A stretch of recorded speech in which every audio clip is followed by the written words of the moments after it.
आपको हल करने के लिए क्या करना पड़ेगा, इसका इलेक्ट्रॉनिक विन्यास करना पड़ेगा दोस्तों। अब दोस्तों सबसे अंत में देखेंगे, लास्ट वाला उपकोष देख लेंगे। हाय स्टूडेंट्स, और स्वागत आपका एक नई वीडियो के अंदर। और आज हम पढ़ने वाले हैं दोस्तों, वो टॉपिक आपका कक्षा 11 से, कक्षा 11 से पढ़ने वाले हैं दोस्तों, कक्षा 11 से। कक्षा 11 में आपको पता होगा क्वांटम संख्या मिलती है पढ़ने के लिए, जिनका यूज कक्षा 12 के अंदर भी है दोस्तों। कक्षा जो आपकी बीएससी है, बीएससी फर्स्ट ईयर में भी दोस्तों क्वांटम संख्या पढ़ने के लिए आती है, चारों क्वांटम संख्याएं। पर आज दोस्तों हम क्वांटम संख्याओं को क्लासिफिकेशन नहीं करेंगे, पर दोस्तों क्वांटम संख्याओं में आप जब आप चारों क्वांटम संख्याओं के मान निकलवाता दोस्तों, आज हम उनको पढ़ने वाले हैं। जैसे दोस्तों क्वेश्चन उसने दे दिया आपको, आपके पास कोई क्वेश्चन है, उसने दिया क्वेश्चन जैसे दोस्तों n, ठीक है, n7, नाइट्रोजन का परमाणु क्रमांक कितना होता है दोस्तों, 7 होता है। कितना होता है, 7 होता है। n7 की चारों क्वांटम संख्याओं के मान ज्ञात करो, ठीक है, ज्ञात करो या कीजिए। इस प्रकार के क्वेश्चन आते हैं दोस्तों, और इसमें से नीट में भी क्वेश्चन पूछे जाते हैं इस प्रकार के। तो दोस्तों इन्हें हम आपकी शॉर्ट ट्रिक होती है, इनको किस प्रकार से कर लगभग 30 सेकंड में आप कैसे निकाल सकते हैं। तो दोस्तों सबसे पहले आपको हल करने के लिए क्या करना पड़ेगा, इसका इलेक्ट्रॉनिक विन्यास करना पड़ेगा दोस्तों, ठीक है। इलेक्ट्रॉनिक विन्यास आपको आना चाहिए, 11वीं के अंदर उसको सिखाया जाता है। तो क्या करेंगे, जैसे दोस्तों नाइट्रोजन का परमाणु क्रमांक 7 होता है, तो इसका इलेक्ट्रॉनिक विन्यास होगा आपका 1s2 2s2 और दोस्तों 2p कितना हो जाएगा 3, 2 4 और 3 7, ठीक है। नाइट्रोजन का परमाणु क्रमांक 7 होता है। अब दोस्तों सबसे अंत में देखेंगे, लास्ट वाला उपकोष देख लेंगे, ठीक है। तो चारों क्वांटम संख्या होती है दोस्तों, एक होती है हमारी n, l, m और दोस्तों s। चारों क्वांटम संख्याओं के मान ज्ञात करने हैं हमें। तो अब सबसे पहले दोस्तों n बराबर होती है संख्या, ठीक है, n बराबर संख्या। तो n का मान जो अंत वाला उपकोष होगा, जिसमें जो यहाँ पर संख्या होगी दोस्तों, ठीक है, जो यहाँ पर संख्या होगी वो ही उसका n का मान होगा। तो n का मान कितना हो जाएगा 2, क्लियर। अब l का मान ज्ञात कहाँ से करें दोस्तों, अब l का मान आपको पता करना है दोस्तों। हमारे जो ऑर्बिटल्स होते हैं वो 4 होते हैं, s, p, d और दोस्तों f।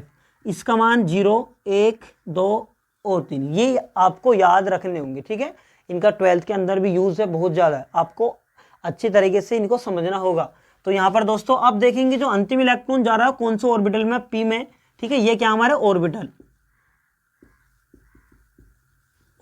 तो कौन से ऑर्बिटल में है दोस्तों, p में। तो p का मान कितना 1, तो p का मान हो जाएगा आपका 1, सॉरी l का मान कितना हो जाएगा 1 हो गया। अब m का मान कैसे निकालेंगे दोस्तों, अब m का मान कैसे निकाल लो।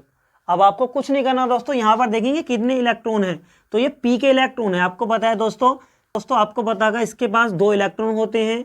इसके लिए कितने होते हैं 6, इसके लिए 10 इलेक्ट्रॉन और दोस्तों इसके लिए 14 इलेक्ट्रॉन।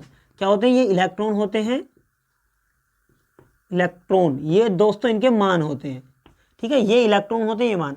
अब आपको पता है यहाँ पर उपकोष बनाने हैं, तो दोस्तों अब आप इनकी संख्या आधी कर देंगे। क्या कर देंगे, आधी संख्या कर देंगे, आधी। यानी अब जैसे आपने p है, अब p के लिए दोस्तों 6 इलेक्ट्रॉन होते, तो यहाँ पर p के लिए जो उपकोष बनाएंगे हम 3 बनाएंगे। कितने बनाएंगे, 3 उपकोष बना लो आप यहाँ पर p के लिए, बन गए, ठीक है, क्योंकि इसी से ही दोनों m और s का मान इसी से ही निकलेगा आपका।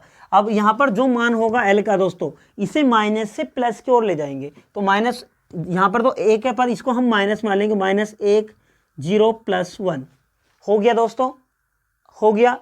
अब आपको पता है कितने इलेक्ट्रॉन, 3, तो 3 इलेक्ट्रॉनों को इनको भरना स्टार्ट कर दो हुंड के नियम अनुसार। एक एक इलेक्ट्रॉन बनेंगे तभी उसके बाद युग्मन करेंगे। तो दोस्तों अब देखेंगे जो अंतिम इलेक्ट्रॉन है उसके ऊपर क्या मान है, तो दोस्तों +1, तो यहाँ पर आ जाएगा +1। अब आपको पता है दोस्तों जब भी, ठीक है, किसके, जो हमारा ये उपकोष है इसमें 1 इलेक्ट्रॉन होगा तो यहाँ पर प्लस का 1/2 आएगा। अगर दोस्तों यहाँ पर 2 इलेक्ट्रॉन होंगे तो क्या होगा, -1/2 आएगा, सिंपल तरीके से। तो यहाँ पर +1/2 आ जाएगा दोस्तों। ये हो गया आपके चारों क्वांटम संख्याओं के मान निकल गए, ठीक है। अब देखेंगे दूसरा क्वेश्चन है आपका, अगर दोस्तों उसने दे दिया आपका फ्लोरीन F9 का इलेक्ट्रॉनिक विन्यास, क्या इलेक्ट्रॉनिक विन्यास कीजिए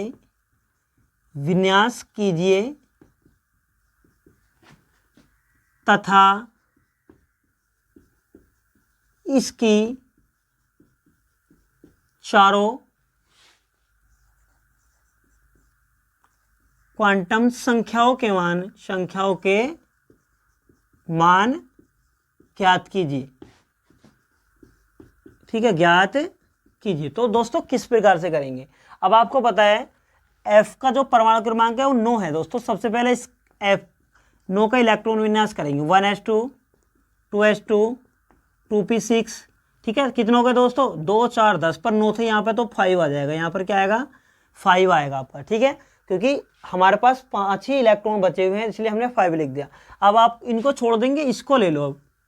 ठीक है, इसको आप इसकी कोली भर लो आप। ठीक है, जो अंत वाला आपका जो उपकोष है इसकी कोली भर लेंगे आप। तो कैसे भरेंगे कोली दोस्तों, n। ठीक है, n का मान कैसे निकालेंगे, सबसे पहले आपको पता चारों क्वांटम संख्या होती है n l m और दोस्तों s। तो अब मैंने बताया दोस्तों जो n का मान होगा ये होगा, जो भी यहाँ पर संख्या होगी तो 2 हो गई। उसके बाद दोस्तों अंतिम इलेक्ट्रॉन किस में जा रहा, p का मान कितना है दोस्तों 1 हो गया। अब उसके बाद दोस्तों m का मान कैसे निकालेंगे, अंतिम इलेक्ट्रॉन इसमें 5। तो दोस्तों आपको पता है p के लिए कितने कक्षक बनाए जाते हैं, p के लिए कितने कक्षक बनाते हैं आपको पता है 6 इलेक्ट्रॉन होते हैं। इसके लिए क्या कर देंगे, आधे उपकोष बना लेंगे तो 3 होते हैं।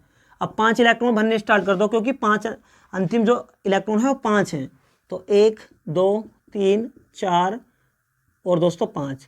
ठीक है, इसको माइनस से प्लस की ओर ले जाओ, -1 0 +1। अंतिम इलेक्ट्रॉन देखो कौन से ऑर्बिटल में प्रवेश कर रहा है, सॉरी कौन से उपकोष इसके ऊपर मान देखो तो क्या है 0, तो 0 हो गया। अब आपको होता है 2 इलेक्ट्रॉन है, सॉरी कितने इलेक्ट्रॉन है 2, तो 2 के लिए क्या आएगा -1/2, -1/2 आ जाएगा। ठीक है, ये होगी इसके चारों क्वांटम संख्याओं के मान निकल गए। ठीक है, अब दोस्तों कुछ क्वेश्चन कराऊंगा मैं अगली वीडियो में, इसकी ही क्वांटम संख्याओं की दूसरी वीडियो लेकर आएंगे। ठीक है, जब तक के लिए जय हिंद। ठीक है, चैनल को दोस्तों सब्सक्राइब करें और दोस्तों वीडियो को अपने दोस्तों को भी शेयर करें।